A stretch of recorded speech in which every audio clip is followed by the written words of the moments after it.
नमस्कार, India voice देख रहे हैं आप। मैं हूं आपके साथ आकांक्षा त्रिपाठी और अब बुलेटिन की शुरुआत करेंगे। केंद्रीय रक्षा मंत्री राजनाथ सिंह ने औली और बद्रीनाथ में सेना, आईटीबीपी और बीआरओ के जवानों के साथ दशहरा मनाया। इस दौरान उन्होंने शस्त्र पूजन भी किया और उसके बाद रक्षा मंत्री राजनाथ सिंह ने बद्रीनाथ धाम के दर्शन करके देश की और उत्तराखंड की खुशहाली की कामना भी की। आपको बता दें कि जवानों के बीच पहुंचे हैं रक्षा मंत्री और इस दौरान जवानों के बीच दशहरा उन्होंने मनाया। औली पहुंचकर राजनाथ सिंह ने सेना के जवानों के साथ दशहरा का पर्व मनाया, शस्त्र पूजन किया।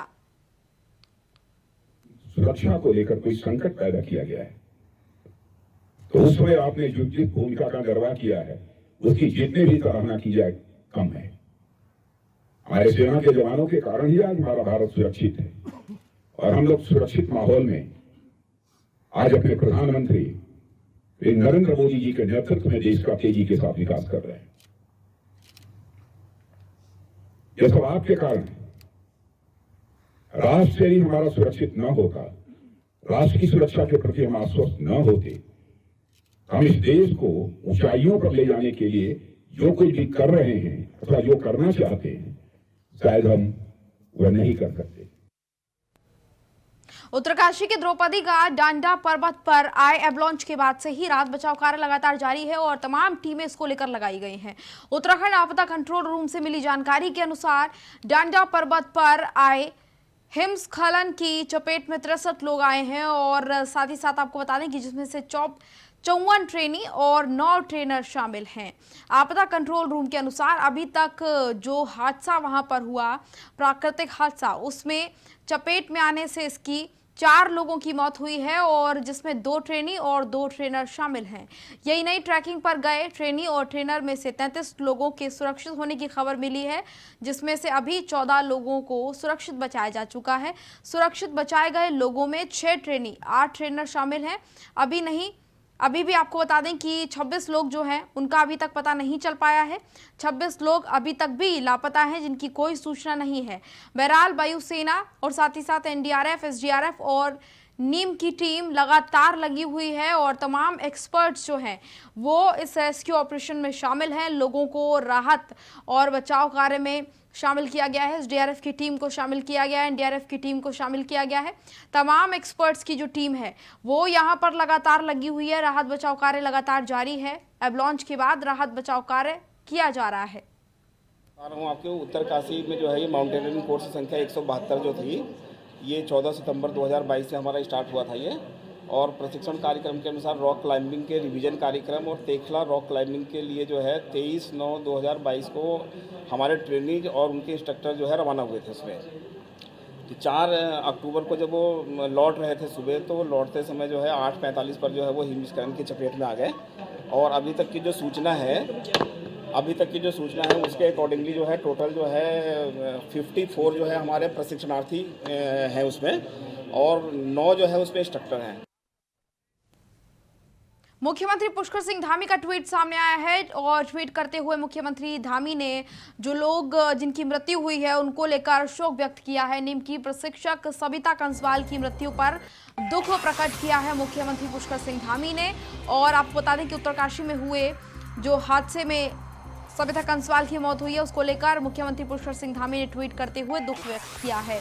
आपको बता दें कि लगातार राहत बचाव कार्य जारी है। लगातार कोशिश की जा रही है कि लोगों को जल्द से जल्द रेस्क्यू किया जा सके और इसी बीच कई दुखद जानकारियां भी सामने आई, जिनमें से एक जानकारी ये सामने आई कि सविता कंसवाल की इस दौरान मौत हुई है और जिसके बाद मुख्यमंत्री पुष्कर सिंह धामी ने ट्वीट किया है और दुख व्यक्त मुख्यमंत्री पुष्कर सिंह धामी ने किया है।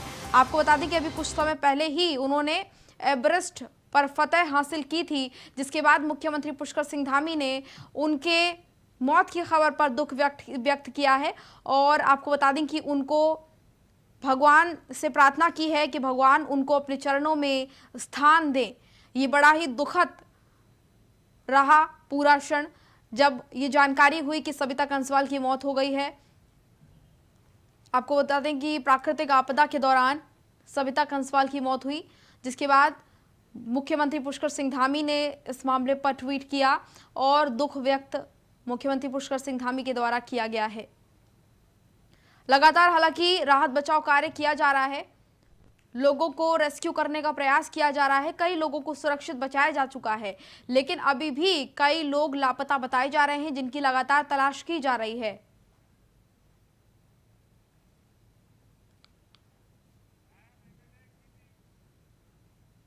उत्तरकाशी पहुंचे मुख्यमंत्री पुष्कर सिंह धामी और यहां पर उन्होंने मातली बेस कैंप पर पहुंचकर तमाम निरीक्षण का काम जो है किया और तस्वीरें आपको ये दिखा रहे हैं। मातली बेस कैंप पहुंचे हैं मुख्यमंत्री पुष्कर सिंह धामी, साथ में उनके डॉक्टर रमेश पोखरियाल निशंक भी मौजूद हैं और आपको बता दें कि गंगोत्री के विधायक सुरेश चौहान भी उनके साथ मौजूद हैं। लॉन्च में घायल लोगों का हालचाल उन्होंने पूछा है, जानकारी लोगों से ली है, घायलों से बातचीत की है और लगातार सरकार की तरफ से जो मदद है वो मुहैया कराई जा रही है। सभी लोगों को रेस्क्यू ऑपरेशन के लिए तमाम जो टीमें हैं उनको लगा दिया गया है। प्रशिक्षित टीमें, एक्सपर्ट टीमें लगाई गई हैं ताकि जल्द से जल्द लोगों को रेस्क्यू किया जा सके। जो लोग अभी भी फंसे हैं उनको बचाया जा सके, साथ साथ जो लोग घायल हैं उनको बेहतर इलाज मिले। इसको लेकर भी मुख्यमंत्री पुष्कर सिंह धामी एक्टिव नजर आए हैं और उत्तरकाशी मुख्यमंत्री पुष्कर सिंह धामी पहुंचे हैं, जहां पर उन्होंने पहुंचकर जो रेस्क्यू किए गए तमाम जो घायल हैं उनका हालचाल जाना। उनके साथ सांसद डॉक्टर रमेश पोखरियाल भी मौजूद और साथ ही साथ गंगोत्री विधायक सुरेश चौहान भी मुख्यमंत्री पुष्कर सिंह धामी के साथ मौजूद हैं।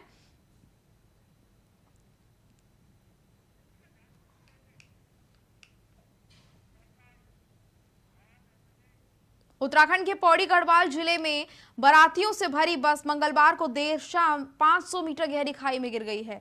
इस बस में करीब 40 से 50 लोग सवार बताए जा रहे हैं और आपको बता दें कि जैसे ही जानकारी हुई इस हादसे की, तमाम जो लोग हैं स्थानीय वो मौके पर पहुंचे, पुलिस की टीमें मौके पर पहुंची और रेस्क्यू किया गया।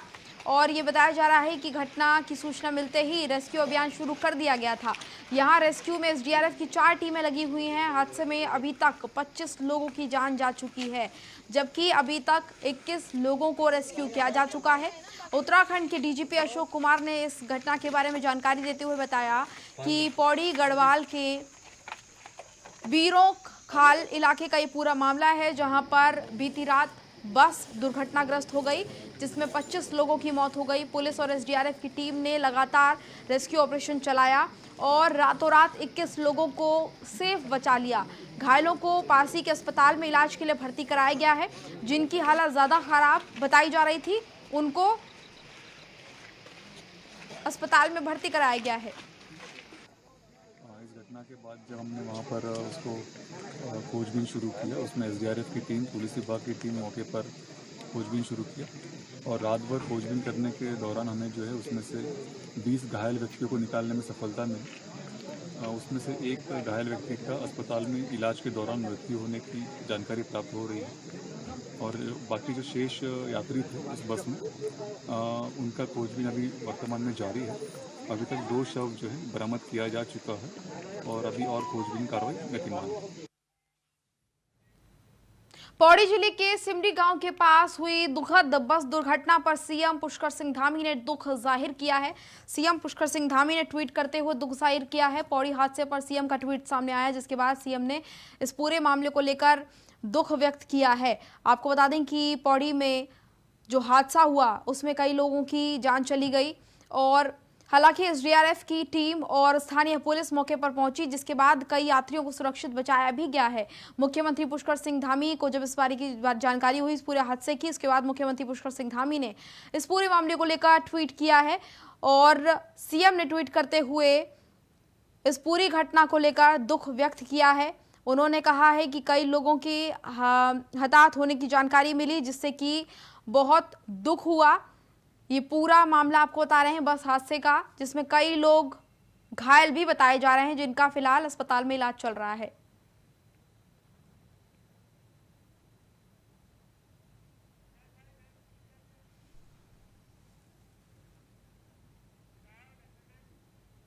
उत्तराखंड सरकार का बड़ा ऐलान सामने आया है। आपको बता दें कि उत्तराखंड सरकार ने बड़ा ऐलान किया है। उत्तरकाशी और पौड़ी दुर्घटना को लेकर बड़ा ऐलान उत्तराखंड सरकार की तरफ से किया गया है। मृतक के परिजनों को दी जाएगी आर्थिक मदद, ये ऐलान उत्तराखंड की सरकार की तरफ से किया गया है। मृतकों के परिजनों को आर्थिक मुआवजा दिया जाएगा। और साथ ही साथ आपको बता दें कि मृतकों के परिजनों को जो मदद दी जाएगी उसकी रकम 2 लाख रुपए की होगी। गंभीर रूप से घायल लोगों को 1 लाख रुपए दिया जाएगा। घायलों को 50,000 की आर्थिक मदद राज्य सरकार की तरफ से दी जाएगी और मुख्यमंत्री आर्थिक सहायता कोष से ये मदद लोगों को दी जाएगी। ये हादसा बहुत ही ज़्यादा दुखद रहा जिसमें कई लोगों की जान भी गई है। साथ ही साथ कुछ लोग गंभीर रूप से घायल हुए हैं, कुछ लोग घायल हुए हैं। सभी का इलाज घायलों का चल रहा है। इस पूरे मामले पर सीएम पुष्कर सिंह धामी ने मदद का ऐलान किया है। संवाददाता अभय कैंतुरा हमारे साथ ज्यादा अपडेट के साथ जुड़े हैं। अभय, देखिए, ये जो दुर्घटना हुई उसके बाद रेस्क्यू ऑपरेशन लगातार चलाया गया था। कई लोग इसमें गंभीर रूप से घायल बताए जा रहे थे। अब उनको लेकर मुख्यमंत्री पुष्कर सिंह धामी ने बड़ा ऐलान किया है। मृतकों के परिजनों के लिए भी बड़ा ऐलान किया है। आर्थिक सहायता अब मुख्यमंत्री की तरफ से दी जाएगी। बिल्कुल, उत्तराखंड के लिए बीता मंगलवार, ये कह सकते हैं कि काला मंगलवार यहाँ पर साबित हुआ। 2 बड़ी दुर्घटनाएं पूरे प्रदेश में यहाँ पर घटी है, जिसमें पौड़ी जनपद में एक बारात से भरी हुई बस खाई में गिरी है, जिसमें अभी तक ये कह सकते हैं कि 15 लोगों के मरने की सूचना जिला प्रशासन की तरफ से यहाँ पर उसकी घोषणा यहाँ पर की गई है। इसके अलावा उत्तरकाशी में एवलांच के चलते अभी भी ये कह सकते हैं कि 1 दर्जन से ज्यादा जो सैनिक जो प्रशिक्षित थे वो वहाँ पर फंसे हुए हैं। उनका रेस्क्यू अभियान वहाँ पर चल रहा है। पौड़ी में भी जो राहत बचाव की जो काम है दुर्घटना स्थल पर, वो अभी भी लगातार जारी है और जो लोग वहाँ पर फंसे हैं या जो मृत हैं उनको उनका रेस्क्यू करने का काम वहाँ पर लगातार जारी है। ऐसे में कह सकते हैं कि जो लोग इस घटना में अकाल ही मृत्यु का ग्रास बने, उनके परिजनों को सरकार की तरफ से बड़ी राशि यहाँ पर दे दी जा रही है ताकि उनके दुख कम हो सके। मुख्यमंत्री पुष्कर सिंह धामी ने ऐलान किया है कि बिल्कुल। अभय, मैं आपसे ये जानना चाहूंगी, आप हमारे दर्शकों को बताइए कि जो लोग इस घटना में घायल हुए हैं उनमें किस उम्र के लोग ज्यादा शामिल थे और साथ ही साथ कई लोगों की मृत्यु भी हुई है। क्या उसमें कुछ ऐसे लोग भी थे जिनके ऊपर पूरा परिवार निर्भर कर रहा था? बिल्कुल, ये कह सकते हैं कि बारात का जो पौड़ी में जो घटना घटी है सिमली के पास में, वहाँ पर एक ऐसे खुशी का माहौल था। बस लालढान से चली थी, बारातियों की बस थी जो कह सकते हैं कि अपने तय कार्यक्रम से कुछ दूर पहले यानी 600 मीटर पहले ये बस दुर्घटनाग्रस्त हुई थी। इस बस में ये कह सकते हैं कि अभी तक की जो सूचना मिल पा रही है वो यही है कि बच्चे, बूढ़े और जवान सभी उम्र के लोग इस बस में बैठे हुए थे। महिलाएं इस बस में बैठी हुई थी और कईयों की जो मरने की सूचना मिली है, बड़ी दुखददायी घटना है। ऐसे में कई लोग ऐसे थे, कह सकते हैं कि अभी तक अंदाजन सही तरीके की कोई जानकारी उभर के सामने नहीं आ पाई। लेकिन इतना जरूर कहा जा सकता है कि सही व्यक्ति रहे जो घायल वहां पर मिले हैं, उनके बयानों के हिसाब से कह सकते हैं कि कई लोग ऐसे थे जो अपने परिवार के इकलौते थे, जिनके रहने से ही उनके परिवार का भरण पोषण होता था। उनके लिए सब कुछ अपने परिवार के लिए वही लोग कर सकते, तो वो लोग इस घटना में अकाल मृत्यु का ग्रास यहाँ पर बने हैं। ऐसे में उन लोगों के लिए मुख्यमंत्री राहत कोष से उनके परिजनों के लिए 2 लाख रुपए की आर्थिक सहायता मुआवजा राशि यहाँ पर दी जा रही है। जो लोग गंभीर रूप से घायल है इस घटनाओं में, उनके लिए 1-1 लाख रुपए की मुआवजा राशि सरकार की तरफ से दी जा रही है। जो लोग सामान्य घायल उनके लिए 50,000 रुपए की घोषणा यहाँ पर सरकार की तरफ से की गई है। लेकिन दुखदायी घटना इसलिए भी कहा जा सकता है कि पहाड़ों में जिस प्रकार से लोग ये कह सकते हैं कि बस में जा रहे थे, उसमें सभी तरह के लोग थे। खासतौर पर छोटे छोटे परिवारों के लोग होते हैं, जहाँ पर परिवार में सिर्फ एक आदमी कमाने वाला होता है, बाकी सभी लोग उनके ऊपर निर्भर रहते हैं। तो वो इस दुर्घटना में जैसे ही अकाल मृत्यु ग्रास बनते हैं तो पूरे परिवार पर एक दुखों का पहाड़ बिल्कुल। यहाँ पर और अब जिस तरीके से बारात का ये पूरा माहौल था, ऐसे में खुशी वाला माहौल, सभी के सभी खुशी में लीन नजर आ रहे होंगे और इसी बीच ये हादसा हो गया जो कि पूरा माहौल जो है खुशनुमा माहौल गम में बदल गया और कई लोगों के परिजन उनको छोड़कर हमेशा के लिए चले गए और ये पूरा हादसा बहुत ज़्यादा दुखद है। और इस हादसे पर अब मुख्यमंत्री पुष्कर सिंह धामी ने हालांकि मदद का तो ऐलान कर दिया है, लेकिन सबसे बड़ी बात यह है कि इस तरह की जो दुर्घटनाएं हैं उनसे परिजनों को कितना बड़ा नुकसान हुआ है उसकी कोई भरपाई अब नहीं हो सकती। बिल्कुल, ये कह सकते हैं कि जिस परिवार का बेटा गया होगा, बेटी गई होगी, बहू या बच्चे गए होंगे, उस परिवार के लिए अपूर्णीय क्षति है जो शायद कभी नहीं भर पाएगी। सबसे बड़ी बात है कि लगातार पहाड़ों पर सड़क दुर्घटनाओं को रोकने के लिए सरकार प्रयासरत जरूर रहती है, लेकिन अक्सर ये कह सकते हैं कि जोश में होश गंवाने वाली जो घटनाएं होती है, क्योंकि शादी का माहौल था। ये कह सकते हैं कि जैसे ये बारात अपने निकट स्थान पर पहुंचने वाली थी, तो दोनों ही कह सकते हैं कि बारातियों में भी खुशी का माहौल था। जिस जगह पर बारात जा रही थी वो लोग भी बड़े खुश नजर आ रहे थे। उनके सबसे सीधे तौर पर कह सकते हैं कि पहाड़ी रास्तों में दिखाई साफ देता है कि आने वाले कौन सा वाहन है। लेकिन जैसे ही दुर्घटना घटी तो पूरा के पूरा माहौल वहाँ पर गम जदा हो गया, पूरा कुछ माहौल हो गया। बिल्कुल अभय, और सबसे बड़ी बात यह कि इन सभी हादसों को रोकने के लिए सबसे ज्यादा जरूरी जो चीज है वो यही है कि सावधानी बरती जाए। जितना ज्यादा सावधानी से, क्योंकि पहाड़ों के रास्ते के बारे में तो हर कोई जानता है कितने ज्यादा वो दुर्गम होते हैं, कितने ज्यादा मुश्किल होते हैं। ऐसे में सावधानी बहुत ज्यादा महत्वपूर्ण है कि लोग सावधानी बरतें और इस तरह के हादसों से बच सके। हालांकि ये हादसा वाकई बहुत दुखद है और उनके परिजनों के लिए, जिन्होंने अपनों को खोया है, उनके लिए ऐसी क्षति जो कभी पूरी नहीं हो पाएगी। अब तमाम जानकारी के लिए आपका बहुत बहुत धन्यवाद।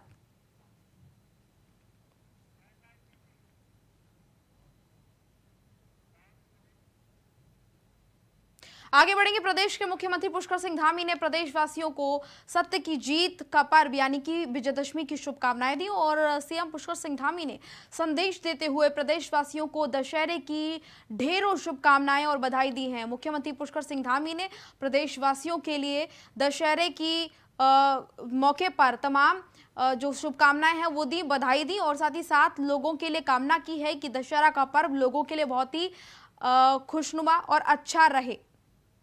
नमस्कार प्रिय प्रदेशवासियों, आप सभी को विजयदशमी के इस पावन पर्व की हार्दिक शुभकामनाएं। मर्यादा पुरुषोत्तम भगवान श्री राम द्वारा अधर्म पर धर्म की विजय का यह पर्व हमें सदैव भगवान श्री राम के मार्गों का अनुसरण कर एक श्रेष्ठ समाज का निर्माण करने की प्रेरणा देता है। मर्यादा पुरुषोत्तम भगवान श्री राम के श्री चरणों से आशीर्वाद ले संपूर्ण प्रदेशवासियों के लिए देवभूमि उत्तराखंड को एक आदर्श और सुशासित राज्य बनाने के लिए हमारी सरकार पूर्णतः समर्पित और वचनबद्ध है। विजयदशमी का यह पावन पर्व आपके जीवन में सदैव खुशहाली, सुख, समृद्धि और शांति बनाए रखे, ऐसी मैं भगवान श्री राम से प्रार्थना करता हूँ। एक बार पुनः आप सभी को विजयदशमी पर्व की हार्दिक शुभकामनाएं। धन्यवाद।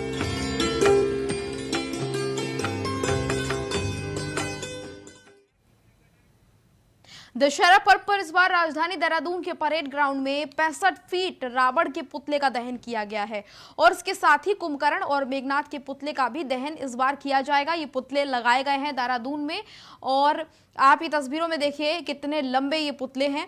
सूबे के मुख्यमंत्री पुष्कर सिंह धामी बतौर मुख्य अतिथि कार्यक्रम में शामिल होंगे। बता दें कि हर साल विजयदशमी के मौके पर बन्नू बिरादरी की तरफ से रावण का पुतला दहन का आयोजन किया जाता है और इस बार भी दशहरा पर्व के दिन शाम को राजधानी देहरादून के परेड ग्राउंड में पुतला दहन का कार्यक्रम रखा गया है और इस दौरान इस कार्यक्रम में लगभग शहर और शहर से सटे 1 लाख लोगों के आने की संभावना भी जताई जा रही है। इसके साथ ही सुरक्षा के मद्देनजर खास इंतजाम यहां पर किए गए हैं ताकि सुरक्षा के मद्देनजर किसी भी तरह की कोई चूक कार्यक्रम के दौरान ना हो, क्योंकि बड़ी संख्या में लोग यहां पर पहुंचेंगे और आज रावण जलाया जाएगा।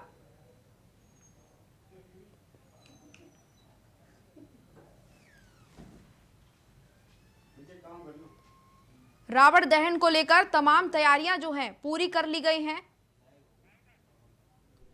कोविड के बाद जो है दशहरा हमारा परेड ग्राउंड में पुनः हो रहा है।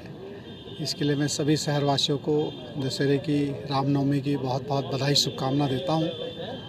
और ये जो हमारा दशहरा है और रावण और लंका दहन का यहाँ कुंभकर्ण, इन सब का जो है वध होता है और जो आसपास के क्षेत्र हैं हमारे, बहुत ज़्यादा उसके अंदर उत्साह भी है। अभी मैं करणपुर में गया था तो करणपुर में व्यापारी लोग कह रहे थे कि इस बार जो है पिछले वर्ष यहाँ के लोगों में बहुत ज़्यादा निराशा थी। तो दशहरे महोत्सव की तैयारियां पूर्ण लगभग हो चुकी है। पुतले जो रावण, मेघनाथ और कुंभकर्ण के जो पुतले लगते थे उनका लगना शुरू हो चुका है।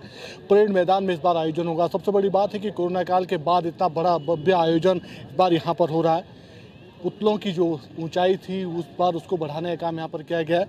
55 फुट का पुतला मेघनाथ का होगा, 60 फुट का पुतला कुंभकर्ण का होगा, 65 फुट का पुतला रावण का होगा, लंकापति रावण का। और इस दशहरे महोत्सव की बड़ी महत्ता अलग से रहती है क्योंकि यहाँ पर बन्नू बिरादरी की तरफ से जो पुतले लगाए जाते हैं उसको देखने के लिए लोग दूर दूर से यहाँ पर आते हैं। राजधानी देहरादून में तो आकर्षण का केंद्र हमेशा रहा है। हंसा बन्नू बिरादरी, संतोष जी, तो ये इस बार क्या कुछ खास रहने वाला, जो दर्शक यहाँ पर आएंगे, जो यहाँ पर आएंगे दशहरे मेले के लिए, उनके लिए क्या कुछ रहेगा? बुराई पर अच्छाई का प्रतीक दशहरा महोत्सव पिछले 75 साल से हमारी बन्नू बिरादरी दशहरा कमेटी करती आ रही है और इस बार कोविड के टाइम पे 2 साल हमने बहुत ही सूक्ष्म उसमें हमने दशहरा मनाया, जिसमें हमारे रावण और पुतले की हाइट 40 फीट रही थी। इस बार हमने ये हाइट 5-5 फीट बढ़ाई है। कोविड से पहले 50, 55 और 60 होती थी, इस बार 55, 60 और 65 फीट रखी हुई है। और सबसे बड़ा अट्रैक्शन हमने रखा है जो इसके ऊपर कागज़ से बनता था, इस बार हमने कपड़े का उपयोग किया है उसमें। और कपड़े के ऊपर हमने जो इनके ऊपर हार बनाए हैं, खड़े पुतले खड़े होने में ऐसा लगेगा जैसे कि सच में रावण खड़ा है और सोने के हार पहना हुआ है। इस तरीके हमने अरेंजमेंट इस बार पुतलों में किया है। थैंक यू संतोष जी, आपने ये सब चीज़ें की। और आप देख सकते हैं कि मेरे पीछे ये वो पुतले यहाँ पर हैं जो यहाँ पर बनेंगे, यानी ये रावण का पुतला है जो अब से कुछ देर में यहाँ पर खड़ा होगा और आज पूरी तैयारियां इन सब चीज़ों कर ली जाएगी। तैयारियां पूर्ण हो चुकी हैं। 1 लाख से ज़्यादा दर्शकों के आने की उम्मीद है इस परेड मैदान में। कल स्वयं प्रदेश के मुख्यमंत्री यहाँ पर मौजूद रहेंगे, वरिष्ठ पार्टी के जो पदाधिकारी वो यहाँ पर रहेंगे, मंत्री यहाँ पर मौजूद रहेंगे और सभी लोगों से दशहरे की जो शुभकामनाएं वो यहाँ पर देंगे। और आम जनता से भी बन्नू बिरादरी यही उम्मीद कर रही है, यही अपील यहाँ पर करे कि जब वो यहाँ पर आए तो शांति से रहें, कम से कम जो प्रोटोकॉल्स है, कोविड के प्रोटोकॉल्स हैं उनका पालन अवश्य करें ताकि वो सुरक्षित रह सकें। पर्यावरण को बचाने का भी संदेश यहाँ पर देने का काम बन्नू बिरादरी की तरफ से किया गया है। ऐसे में इंडिया वाइज भी अपने सभी दर्शकों को दशहरे पर्व की शुभकामनाएं देता है, बधाई देता है कि वो लोग भी इस दशहरे एंजॉय करें। कैमरामैन हसुनियाल साथ अभय कैंतुरा, इंडिया वाइज, देहरादून। दशहरे के दिन हरिद्वार में आदि जगत गुरु शंकराचार्य के स्थापित दशनामी सन्यासी परंपरा के नागा सन्यासी अखाड़ों में शस्त्र पूजन का विधान है। पिछले 2500 सालों से दशनामी सन्यासी परंपरा से जुड़े नागा सन्यासी इसी परंपरा को निर्वाहन करते हुए अपने अपने अखाड़ों में शस्त्र पूजन करते हैं।